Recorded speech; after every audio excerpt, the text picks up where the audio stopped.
एक आदमी ने पूरे गांव के सबसे खतरनाक डाकुओं को 3 बार बेवकूफ बनाया, लेकिन असली खेल आखिरी चाल में हुआ। और अंत में जो हुआ वो कोई सोच भी नहीं सकता। किसी गांव में एक चतुरी नाम का एक चतुर आदमी रहता था। वह बड़ा ही चतुर था, इसीलिए सब उसे चतुरी कहा करते थे।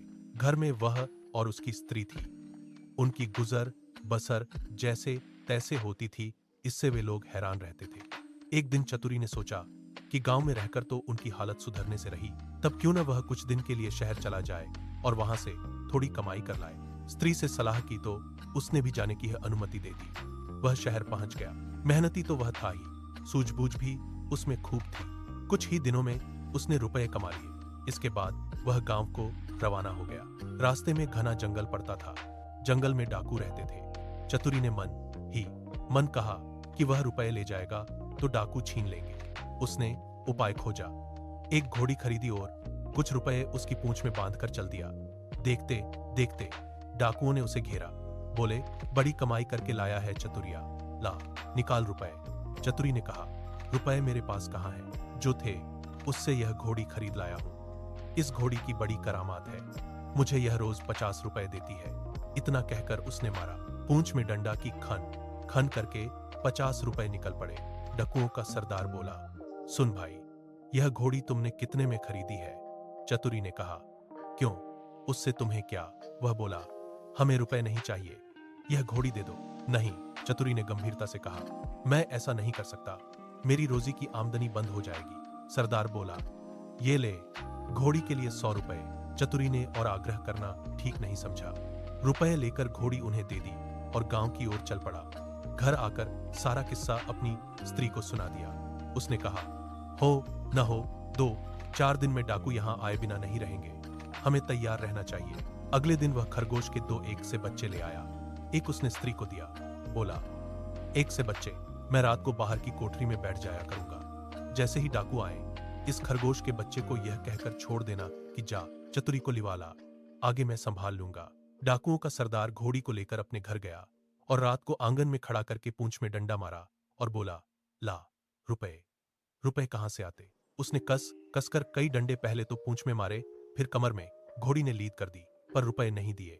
सरदार समझ गया कि चतुरी ने बदमाशी की है, पर उसने अपने साथियों से कुछ भी नहीं कहा।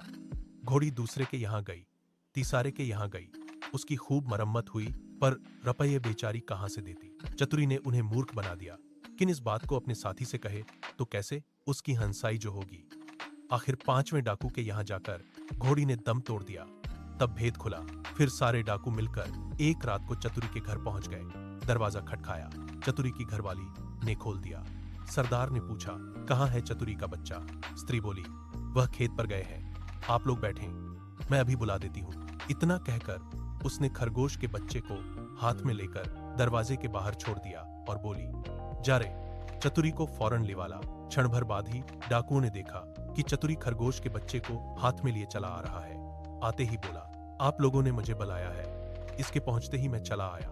वाह रे खरगोश! डाकू गुस्से में भरकर आए थे, पर खरगोश को देखते ही उनका गुस्सा काफूर हो गया। सरदार ने अचरज में भरकर पूछा, यह तुम्हारे पास पहुंचा कैसे? चतुरी बोला, यही तो इसकी तारीफ है, मैं 7वें आसमान पर हूं तो वहां से भी लिवा ला सकता है। सरदार ने कहा, चतुरी, यह खरगोश हमें दे दे, हम लोग इधर उधर घूमते रहते हैं और हमारी घरवाली परेशान रहती है, वह इसे भेजकर हमें बुलवा लिया करेगी। दूसरा डाकू बोला, तूने हमारे साथ बड़ा धोखा किया है, रुपए ले आया और ऐसी घोड़ी दे आया कि जिसने एक पैसा भी नहीं दिया और मर गई। खैर, जो हुआ सो हुआ, अब यह खरगोश दे। चतुरी ने बहुत मना किया तो सरदार ने 100 रुपए निकाले। बोला, यह ले, ला, दे खरगोश को। चतुरी ने रुपए ले लिए और खरगोश दे दिया। डाकू चले गए। चतुरी ने आगे के लिए फिर एक चाल सोची। उधर डाकुओं के सरदार ने खरगोश को घर ले जाकर अपनी स्त्री को दिया और उससे कह दिया कि जब खाना तैयार हो जाए तो इसे भेज देना, और वह बाहर चला गया। दोस्तों के बीच बैठा रहा। राह देखते देखते आधी रात हो गई, पर खरगोश नहीं आया तो वह झल्लाकर घर पहुंचा और स्त्री पर उबल पड़ा। स्त्री ने कहा, तुम नाहक नाराज होते हो, मैंने तो घंटों पहले खरगोश को भेज दिया था।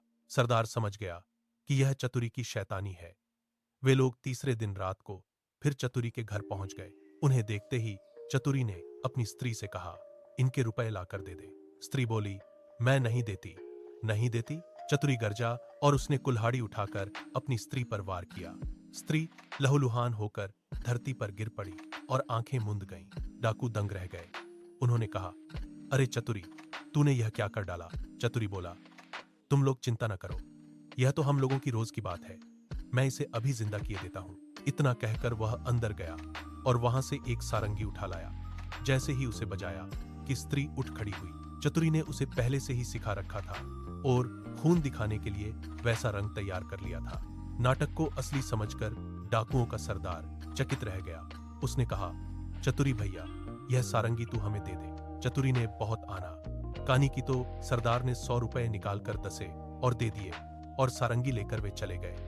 घर पहुंचते ही सरदार ने स्त्री को फटकारा और स्त्री कुछ तेज हो गई तो उसने आव देखा न ताव कुल्हाड़ी लेकर गर्दन अलग कर दी। फिर सारंगी लेकर बैठ गया। बजाते बजाते सारंगी के तार टूट गए, लेकिन स्त्री ने आंखें नहीं खोली। सरदार अपनी मूर्खता पर सिर धुन कर रह गया, पर अपनी बेवकूफी की बात उसने किसी को बताई नहीं और एक के बाद एक सारी स्त्रियों के सिर कट गए। भेद खुला तो डाकुओं का पारा आसमान पर चढ़ गया। वे फौरन चतुरी के घर पहुंचे और उसे पकड़कर एक बोरी में बंद कर नदी में डुबोने ले चले। रात भर चलकर सवेरे वे एक मंदिर पर पहुंचे। थोड़ी दूर पर दी थी। उन्होंने बोरी को मंदिर पर रख दिया और सब निबटने चले गए। उनके जाते ही चतुरी चिल्लाया, मुझे नहीं करनी, मुझे नहीं करनी। संयोग से उसी समय एक ग्वाला अपी गाय भैंस लेकर आया। उसने आवाज सुनी तो बोरी के पास गया। बोला, क्या बात है? चतुरी ने कहा, क्या बताऊं, राजा के लोग मेरे पीछे पड़े हैं कि राजकुमारी से विवाह कर लूं, लेकिन मैं कैसे करूं? लड़की कानी है, ये लोग मुझे पकड़कर ब्याह करने ले जा रहे हैं। ग्वाला बोला, भैया, ब्याह नहीं होता, मैं इसके लिए तैयार हूं। इतना कहकर ग्वाले ने झटपट बोरी को खोलकर चतुरी को बाहर निकाल दिया और स्वयं बंद हो गया। चतुरी उसकी गाय भैंस लेकर 9 दी 11 हो गया। थोड़ी देर में डाकू आए और बोरी ले जाकर उन्होंने नदी में पटक दी। उन्हें संतोष हो गया कि चतुरी से उनका पीछा छूट गया, लेकिन लौटे तो रास्ते में देखते क्या है कि चतुरी सामने है। उन्हें अपनी आंखों पर विश्वास नहीं हुआ। पास आकर चतुरी से पूछा, क्या बे, तू यहां कैसे? वह बोला, आप लोगों ने मुझे नदी में उथले पानी में डाला, इसलिए गाय भैंस ही मेरे हाथ पड़ी। अगर गहरे पानी में डाला होता तो हीरे जवाहरात मिलते। हीरे जवाहरात का नाम सुनकर सरदार के मुंह में पानी भर आया। बोला, भैया चतुरी, तू हमें ले चल और हीरे जवाहरात दिलवा दे। चतुरी तो यह चाहता ही था। वह उन्हें लेकर नदी पर गया। बोला, देखो, जितनी देर पानी में रहोगे उतना ही लाभ होगा। तुम सब एक भारी पत्थर गले में बांध लो भी क्या नहीं कर सकता। उन्होंने अपने गलों में पत्थर बांध लिए और एक कतार में खड़े हो गए। चतुरी ने एक एक को धक्का देकर नदी में गिरा दिया। सारे डाकुओं से हमेशा के लिए छुटकारा पाकर चतुरी गाय भैंस लेकर खुशी खुशी घर लौटा और अपनी स्त्री के साथ आनंद से रहने लगा। आप क्या करते उसकी जगह? कमेंट में जरूर बताना और ऐसी ही कहानियों के लिए लाइक और सब्सक्राइब जरूर करें।